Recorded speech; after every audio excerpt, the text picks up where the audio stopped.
there's something happening in your life right now that you don't like. You know exactly what it is. Maybe it's the way someone speaks to you. Maybe it's the condition of your health, or the balance in your account, or the feeling you get on Sunday night before the week begins. You know what it is. And if you're being honest, truly honest, you've known for a while. Now, here's the part most people never stop to consider. The fact that it's still there, the fact that it's still showing up in your life, tells you something important. It tells you that at some point quietly, without ceremony, you agreed to it. Nobody sat you down and asked you to sign anything. There was no contract, no negotiation. But make no mistake, an agreement was made. That's what tolerance really is. It's a silent agreement.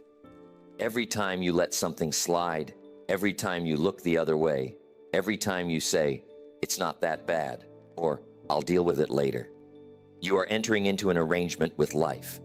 And life, let me tell you, always honors the arrangement. Life says, "Oh, this is acceptable to you? Fine, I'll keep sending it." Most people don't think of it that way. Most people think tolerance is patience. They think it's maturity. They think they're being the bigger person. And sometimes that's true. There are moments where patience is a virtue and restraint is the right choice. But there is a very real difference between choosing to be patient and choosing to be passive. Patience has a purpose behind it. Passivity just lets things happen to you. Think about the areas of your life where things have stayed the same for years. Not because you couldn't change them, but because you stopped trying. Maybe you tried once, maybe twice, and it didn't work. So you adjusted. You adjusted your expectations, not your effort. You told yourself a story. This is just the way it is, or some people have it worse. And the story became the standard. That's the danger. The story you tell yourself about what's acceptable becomes the ceiling for what you'll ever have. And it doesn't start big. That's the part nobody warns you about. It starts with small things. You tolerate being 5 minutes late, then 10. Then you tolerate missing the morning entirely. You tolerate skipping one workout, and then a month goes by. You tolerate a tone of voice you wouldn't have accepted 5 years ago. Little by little, inch by inch, the line moves. And you don't notice because each step was small. But you look up one day, and the line is so far from where it started, you can't even see where it used to be. That's how tolerance works. It's not one dramatic moment. It's 1,000 tiny surrenders dressed up as no big deal. And every one of them is teaching the world around you what you'll accept. Every one of them is training the people in your life, the circumstances in your life, even your own mind, to deliver exactly what you've shown you're willing to live with.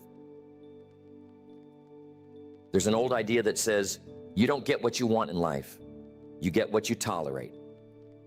That might sting a little, but sit with it.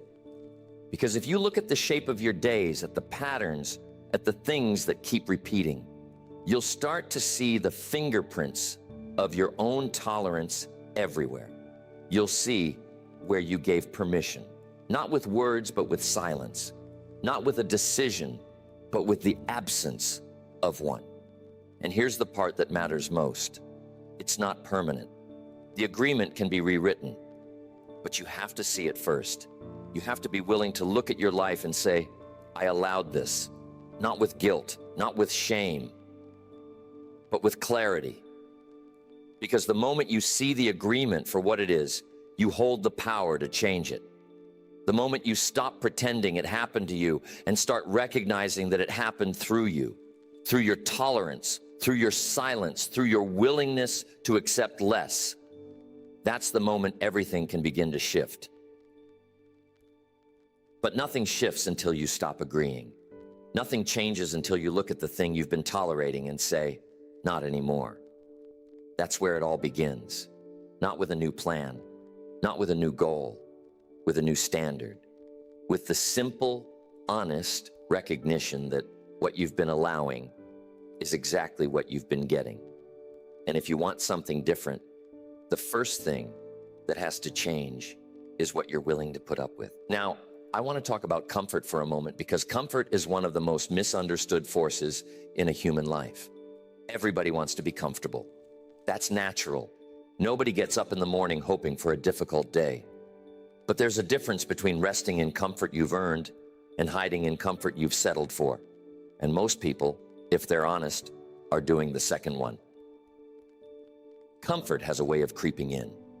It doesn't announce itself. It doesn't knock on the door and say, "Hey, I'm here to make you mediocre." It comes gently. It wraps itself around your routine, around your habits, around your expectations, and it whispers, "This is fine. This is enough. Why would you risk what you have?"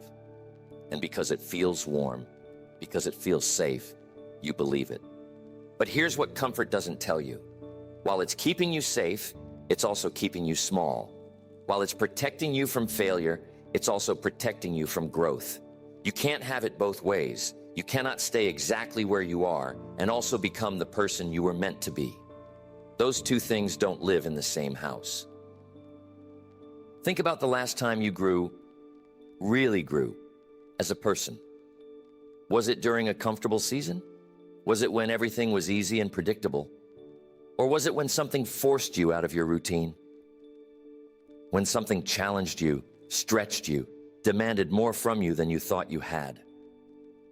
Growth doesn't happen in the easy chair. It happens in the arena. It happens when you're uncertain, when you're uncomfortable, when part of you wants to quit and another part of you decides not to. Now, comfort doesn't just affect one area. It spreads. That's what makes it so costly. You get comfortable in your health, and slowly the walks stop. The meals get lazier. The checkups get skipped. You get comfortable in your relationships, and the conversations get shorter. The effort gets thinner. The spark you used to protect starts going out. You get comfortable at work, and the ambition fades. The creativity dries up, and one day you realize you're just going through the motions. And the worst part? While all of this is happening, you feel fine. That's the trap. Comfort doesn't feel like a problem. It feels like peace. It feels like you've figured life out. But what you've actually done is stop asking life for more. And when you stop asking, life stops delivering. There's a phrase worth remembering. The cost of comfort is always paid later. You don't feel it today. Today it just feels easy. But 6 months from now, a year from now, 5 years from now, you look around and realize the life you're living is smaller than the one you imagined. Not because something went wrong, but because nothing was required of you, and you were fine with that. Some people hear this and think it means you should go make yourself miserable. That's not the point. The point is not to seek suffering.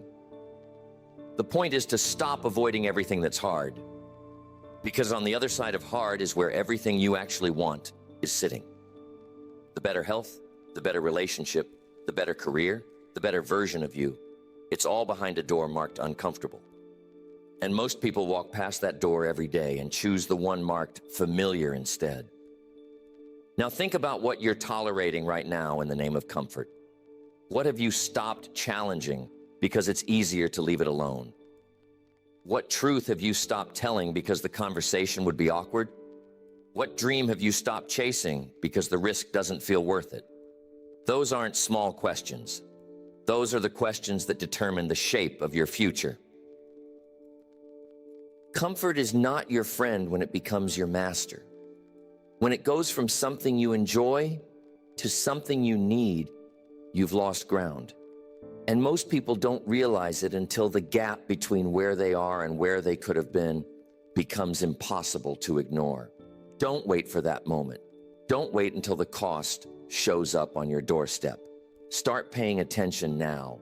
Start noticing where comfort has quietly moved in and started making your decisions for you. Because every day you let it sit in the driver's seat is a day your potential doesn't get used. And unused potential doesn't wait around forever. Here's something people get confused about. Goals and standards are not the same thing.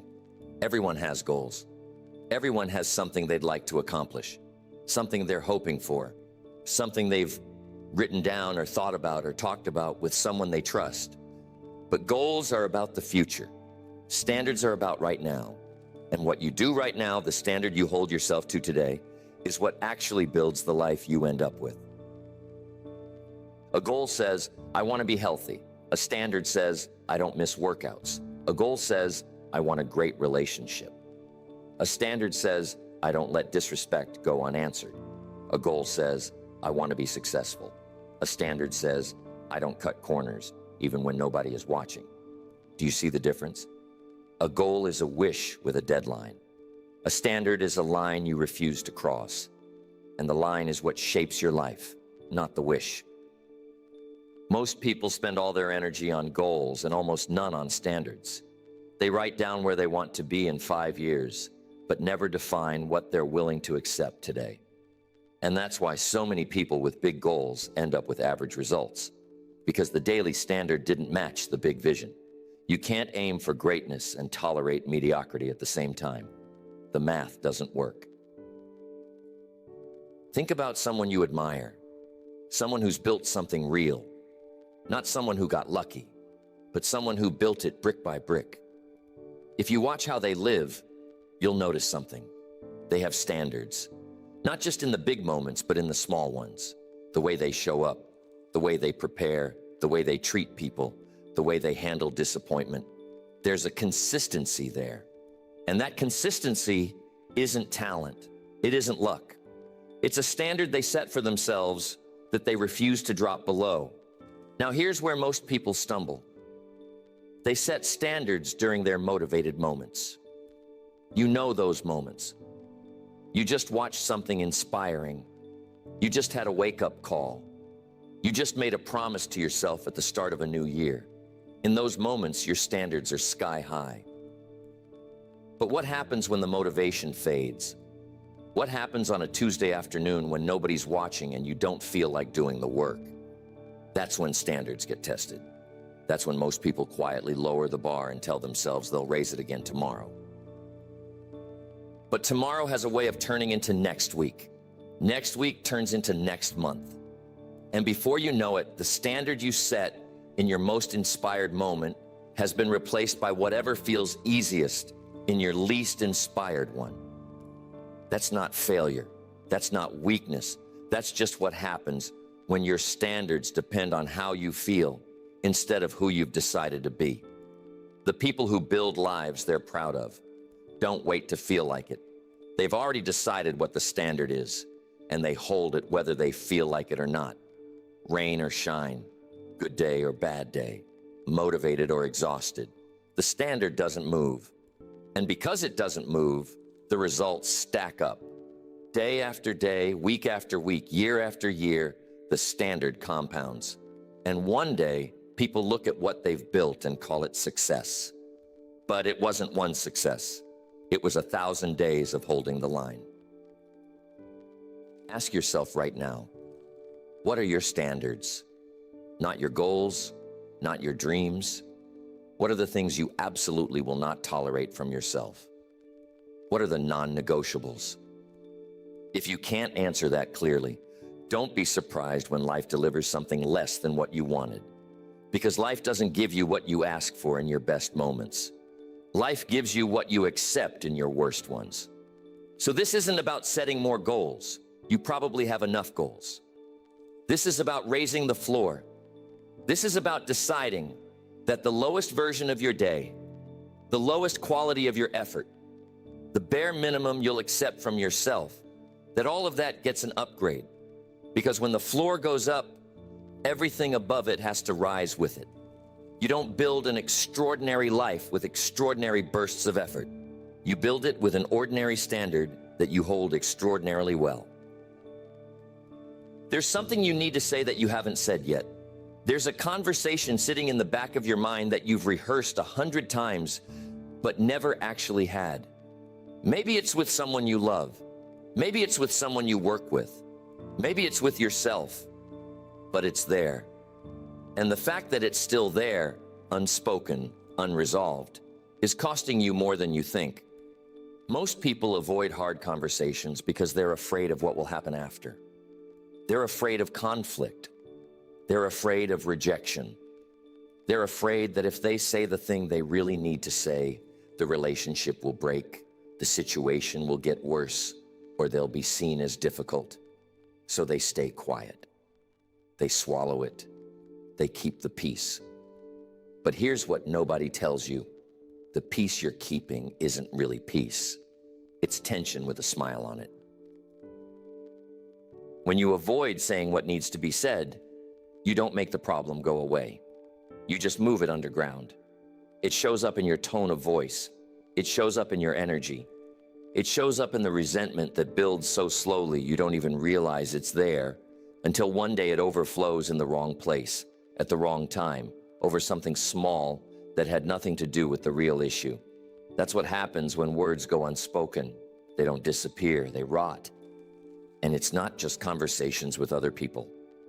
Sometimes the hardest conversation is the one you need to have with yourself. The one where you admit that you've been pretending. Pretending you're fine with a situation you're not fine with. Pretending you don't want more than what you have. Pretending you're not hurt, not frustrated, not tired of your own patterns. That conversation, the one with the mirror, is the one that changes everything. And it's the one most people will go their entire lives avoiding. Here's why that matters.